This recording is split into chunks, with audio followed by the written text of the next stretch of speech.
Sadistic online harm groups putting people at unprecedented risk, warns the NCA. Published by National Crime Agency. News. The Director General of the National Crime Agency has warned of a deeply concerning trend of online networks of predominantly teenage boys, dedicated to inflicting harm and committing a range of criminality. Graham Bigger is calling on everyone, from law enforcement to parents and carers, education professionals, and industry, to play their part in reducing the risk from sadistic and violent online gangs. The warning comes as the NCA launches its National Strategic Assessment, an annual report that outlines the serious and organized crime threats facing the UK. These online forums or communities, referred to in the assessment as COM networks, see offenders collaborate or compete to cause harm across a broad spectrum of criminality, both on and offline, including cyber, fraud, extremism, serious violence, and child sexual abuse. Known reports of this emerging threat increased six-fold in the UK from 2022 to 2024. NCA analysts estimate that thousands of users, offenders and victims, based in the UK and other Western countries have exchanged millions of messages online relating to sexual and physical abuse. Although adults are involved in these online communities, of particular concern is that offenders are predominantly teenage boys that often share sadistic and misogynistic material, and have been seen to target those their own age or younger. Offenders include a new generation of young, English-speaking cyber criminals who work together to execute data breaches and commit fraud, launch malware or ransomware attacks, and use social engineering and grooming techniques on victims. The NCA and UK law enforcement have identified a number of cases in which girls, some as young as 11, have been coerced into seriously harming or sexually abusing themselves, siblings or pets. In some instances, victims have been groomed into offending themselves. NCA Director General Graham Bigger said, "This is a hugely complex and deeply concerning phenomenon. Young people are being drawn into these sadistic and violent online gangs where they are collaborating at scale to inflict, or incite others to commit, serious harm. These groups are not lurking on the dark web, they exist in the same online world and platforms young people use on a daily basis. It is especially concerning to see the impact this is having on young girls who are often groomed into hurting themselves and in some cases, even encouraged to attempt suicide." The NCA is coordinating UK law enforcement's response to this emerging threat. "We are collaborating with policing, tech companies, safeguarding agencies and psychologists to better understand how young people become offenders and safeguard victims. Operating online clearly makes these offenders feel protected and out of reach, but that is absolutely not the case. There have already been convictions, we and partners have made arrests in the UK and overseas, and further investigations are ongoing. I'd encourage parents and carers to have regular conversations with their child about what they do online, and ensure they know they have your support should they need it." The online landscape of these networks is vast, with many groups having a different focus such as cybercrime or inflicting physical harm. However, membership is loose and fluid, which leads to the range of different criminality being committed by individual offenders.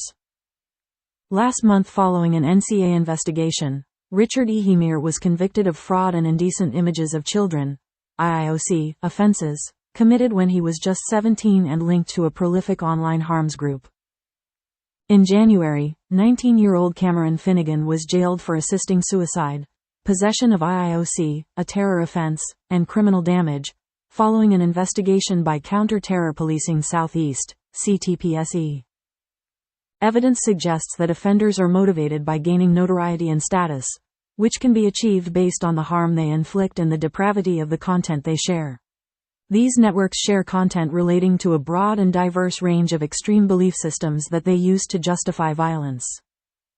Sexual gratification can also be a motivating factor, and in some cases, offenders are finding opportunities to profit from their criminality directly, or by selling material to others. The NCA is engaging with experts and academics to improve our understanding of motivations of offenders in this area and what can be done to deter them. Also common across networks is the use of coercion and extortion tactics. Offenders manipulate victims by grooming them, or convincing them that they are in a relationship. As with other types of grooming, this leads to victims not recognizing themselves as such, or being too scared to come forward, which likely contributes to the underreporting of this offending. Jess Phillips, Minister for Safeguarding and Violence Against Women and Girls, said, "The scale of child sexual abuse in this report is absolutely horrific and drives home the need for a coordinated response to tackle this global issue. We have seen the heartbreaking impact of crimes such as grooming and sextortion on victims around the world, many of them children who have been blackmailed and manipulated into sharing images of themselves, which has devastatingly led to some children taking their own lives. This is why this government is using every lever at our disposal to make the UK a safer place for children online, including implementation of the Online Safety Act, which has some of the strongest laws in the world to protect children. My message to parents is to have open conversations with your children and to seek support if you are concerned about child sexual abuse. My message to tech companies is simple. This is your responsibility too. You must ensure your platforms are safe for children, so that we can protect the most vulnerable and put predators behind bars."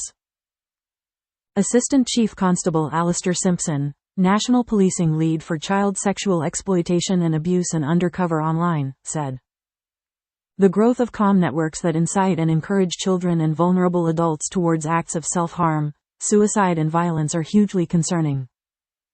The role of undercover online officers is vital in this space, and my message to anyone who is exploiting children online: remember that there is no space where criminals operate that we cannot go, and investigations into these networks have already begun.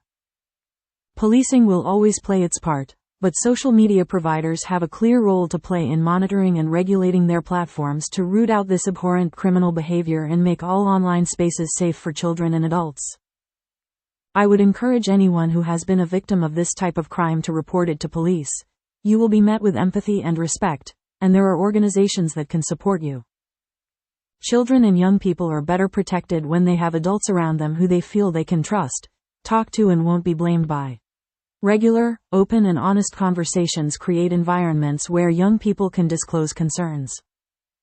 Education professionals can find a range of lesson plans and resources to protect under-18s from online sexual abuse at www.copeducation.co.uk/professionals.